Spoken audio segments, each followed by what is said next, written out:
Hey, good morning, everybody. This is Dennis. I produced a tutorial on how to play Tuolumne by Eddie Vedder. Now, this is a nifty little song, but I have to tell you, this tutorial is really designed for more intermediate guitar players as opposed to beginners. It would behoove you to know a little something about tabs, know chord diagrams and what the little X's and O's mean. And it would be helpful if you were familiar with my picking pattern that I teach on my channel. In fact, last week I produced the final episode of my Travis style alternating bass finger picking pattern, where we added another eighth note at the end of that pattern. I'll leave a link up here to take you to that tutorial, which will really serve you well before you tackle this tutorial. This is a nifty little song, and it's really not as difficult to play as it appears, and you'll impress a lot of people once you learn how to play this. It's a short little song.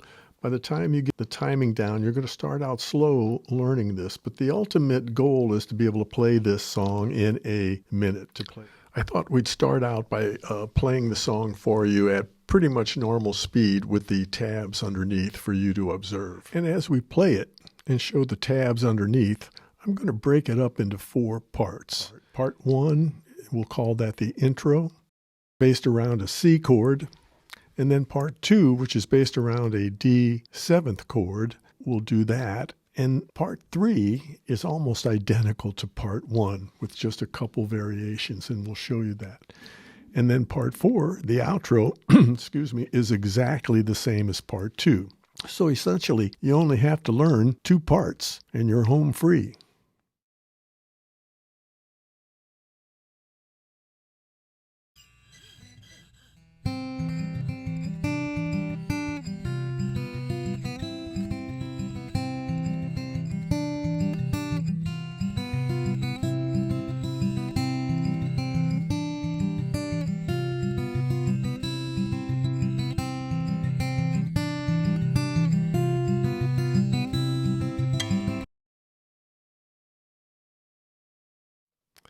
Now, in part 1, this 16 measures, you may have observed that the pattern changes from a 4-string pattern to a 5-string pattern every 2 measures. And I'll put these patterns up here for you to observe.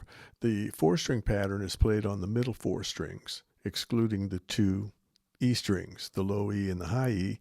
And then the second set is played on 5 strings, including that high E string. So I think that might help you with figuring out part 1.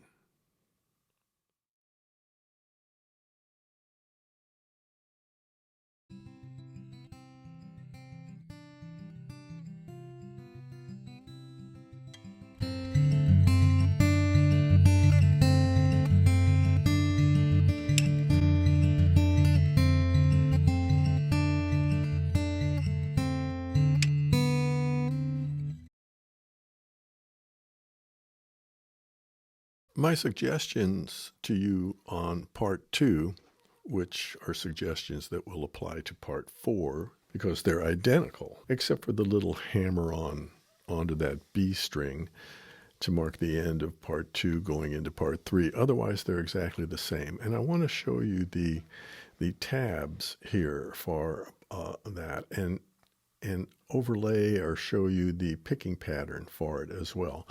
That part 2 and part 4, the outro, are played on the same 5 strings, the bottom 5, excluding the thinnest string, the highest E string, as you can see here. And with respect to the chord shapes, as you can see, strings 1 and 5, the E string, the thinnest string, and then the A string, those are X'd out. In other words, you mute those or don't play them. So you can see that the alternating bass notes have to become that low E string. So make that observation, and I think you'll be home free.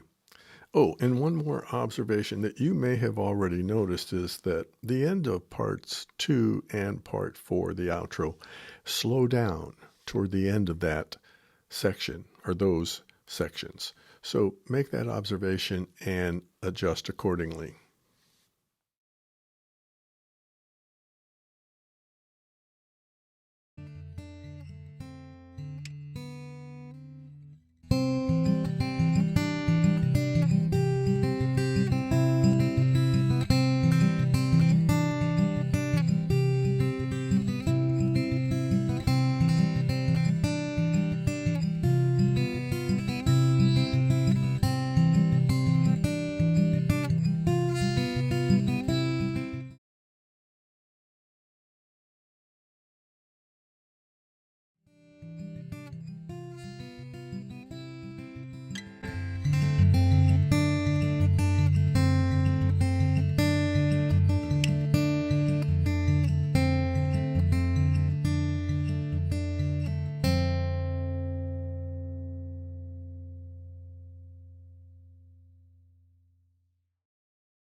just because Eddie Vedder ended this song so abruptly, and that was his intention. I actually like that, but it doesn't mean that you have to end it like that.